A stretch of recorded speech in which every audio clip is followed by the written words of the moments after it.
ditanyakan apa yang ditanyakannya? Yang ditanyakan apa keonaran yang dia ciptakan? Apa fitnah yang dia lakukan sehingga kamu bilang suruh tangkap dia? Kan saya udah. Sahabat, jumpa lagi dengan catatan hukum.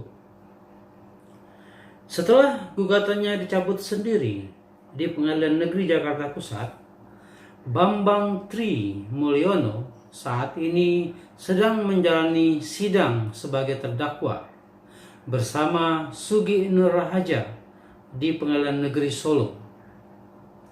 Keduanya disangkakan pasal 156A huruf A KUHP tentang penistaan agama.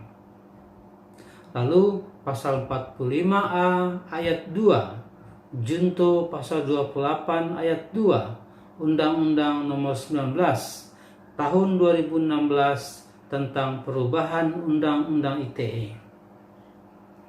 Juga pasal 14 ayat 1 ayat 2 Undang-Undang Nomor 1 Tahun 1946 tentang peraturan hukum pidana terkait penyebaran pemberitaan bohong, sehingga menimbulkan keonaran di masyarakat. Namun anehnya, mencermati persidangan yang berlangsung di pengadilan tersebut, narasi yang mengemuka masih menyangkut tuduhan Bambang Tri atas keaslian ijazah Presiden Joko Widodo. Dalam beberapa sesi pemeriksaan saksi, pihak terdakwa senantiasa menyuarakan pentingnya jaksa penuntut umum menghadirkan ijazah Presiden Joko Widodo. Bahkan pihak terdakwa meminta Presiden Joko Widodo sendiri yang hadir dalam persidangan menunjukkan keaslian ijazahnya. Sahabat, tuntutan ini sama persis dengan saran beberapa tokoh, antara lain yang disuarakan oleh Amin Rais ketika sebelum gugatan yang diajukan Bambang didaftarkan di Pengadilan Negeri Jakarta Pusat. Tuntutan serupa juga diamini oleh Refli Harun dalam beberapa tayangan channel YouTube-nya. Kalaulah permintaan itu terkait dengan gugatan perbuatan melawan hukum yang diajukan Bambang Tri sebelumnya, saya masih dapat memaklumi, sebab memang dalam gugatan tersebut Presiden Joko Widodo menjadi salah satu pihak yang digugat. Sekalipun memang dalam gugatan perdata, prinsipnya seharusnya siapa yang mendalilkan atau menggugat atas sesuatu hal, maka menjadi kewajiban pihak penggugat untuk membuktikan terlebih dahulu atas kebenaran dalil dan gugatannya. Kemudian, kalau tergugat merasa perlu untuk memperkuat bantahannya, dapat juga mengajukan bukti, baik surat maupun saksi ataupun ahli. Tetapi, sekali lagi, hal itu tidak wajib, karena dalam sebuah sidang perkara perdata, majelis hakim bersifat pasif. Maka tergantung kepada para pihaklah untuk membuktikan. Tetapi masalahnya, gugatan tersebut sudah dicabut.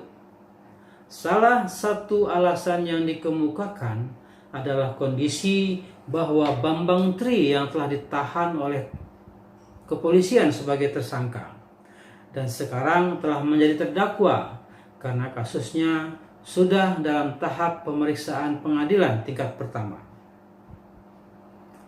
Namun sahabat, menurut saya alasan pencabutan itu terkesan mengada-ngada, karena seharusnya kalaupun Bambang ditahan, toh pengacaranya tetap bisa hadir mewakilinya dalam persidangan perdata tersebut. Tidak perlu harus dicabut semestinya. Nah, saya melihat pencabutan gugatan Bambang Tri ini sepertinya ada motif lain. Dugaan saya, pencabutan gugatan memang sengaja dilakukan dengan mengedepankan posisi Bambang Tri yang sudah menjadi tahanan kepolisian. Bambang Tri mengangkat isu bahwa dia telah dikriminalisasi karena telah menggugat keaslian ijazah Presiden Jokowi. Nah, dugaan ini sinkron dengan berbagai narasi yang dibangun Bambang dan Sugi Nur didampingi oleh para penasihat hukumnya yang secara tegas ingin mengabarkan indikasi kriminalisasi tersebut. Selain itu, sebenarnya pihak Bambang dan Sugi Nur dan para penasihat hukum sepertinya ingin memfokuskan perlawanan di ruang sidang pengadilan. Maka itulah sebabnya mereka senantiasa menyebarkan wacana seolah urgen bagi Presiden Joko Widodo untuk dihadirkan dalam persidangan dengan membawa semua ijazahnya. Apalagi memang majelis hakim dapat memerintahkan hal tersebut. Hakim dalam sidang pidana dapat bersikap aktif.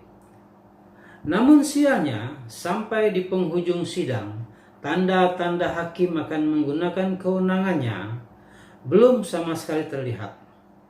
Sekalipun berkali-kali pihak penasihat hukum menyuarakan, antara lain juga melalui ahli bahasa yang dihadirkan untuk meringankan para terdakwa. Mengapa majelis hakim belum atau tidak menggunakan kewenangan tersebut? Menurut saya, tidak bersambutnya kemauan terdakwa dan PH para terdakwa ini dengan sikap majelis hakim lebih karena faktor pemahaman terhadap tuduhan tindak pidana yang dialamatkan kepada para terdakwa. Tegasnya, sidang pidana yang mendudukan Sugi Nur dan Bambang Trimulyono bukanlah kasus pemalsuan ijazah, tetapi adalah kasus ujaran kebencian dan penyebaran berita bohong sebagaimana pasal-pasal yang tadi disebutkan di atas. Sidang pidana Bambang dan Sugi Nur sebagai terdakwa memang tidak perlu membuktikan keaslian ijazah Presiden Joko Widodo karena pasal yang didakwakan bukan terkait tindak pidana pemalsuan. Pasal yang didakwakan adalah tentang ujaran kebencian dan penyebaran berita bohong. Maka sudah benar kalau salah satu yang harus dibuktikan jaksa penuntut umum adalah apakah benar ucapan yang disampaikan Bambang Tri yang kemudian juga disiarkan melalui akun YouTube Gus Nur 13. Salah satunya Bambang mengatakan bahwa ijazah Joko Widodo yang digunakan sebagai salah satu persyaratan administratif dalam sidang dan dalam pilkada dan pilpres adalah ijazah curian dari teman sekolahnya. JPU menghadirkannya dalam persidangan sebagai saksi yang hadir dengan menunjukkan seluruh ijazah aslinya yang masih berada dalam penguasaannya. Jadi tidak mungkin dicuri Jokowi. Hal ini juga pernah ditanyakan JPU kepada ahli bahasa yang dihadirkan pihak terdakwa. Apakah ucapan Bambang Tri tersebut termasuk berita atau ucapan bohong? Sayangnya, memang ahli bahasa tidak menjawab secara pasti. Sekalipun dapat dipahami karena ahli hadir untuk meringankan terdakwa, bukan sebaliknya. Dengan demikian, jelas sama sekali tidak ada urgensinya menuntut Presiden Joko Widodo menghadirkan ijazah aslinya dalam persidangan manapun, termasuk dalam kasus yang sedang dihadapi oleh Bambang Tri dan Sugi Nur saat ini di Pengadilan Negeri Solo. Lagi pula, sebagai terdakwa, seharusnya kedua terdakwa bersama penasihat hukum yang diketuai oleh Egy Sujana harusnya fokus untuk membantah dakwaan JPU, bukan malah meminta JPU membuktikan tentang keaslian ijazah Presiden Joko Widodo. Jaksa pasti akan lebih fokus untuk membuktikan bahwa benar apa yang dilakukan keduanya adalah memenuhi unsur-unsur pidana sebagaimana pasal-pasal yang didakwakan tadi. Nah, sahabat, demikian dulu catatan hukum kali ini. Semoga bermanfaat. Terima kasih.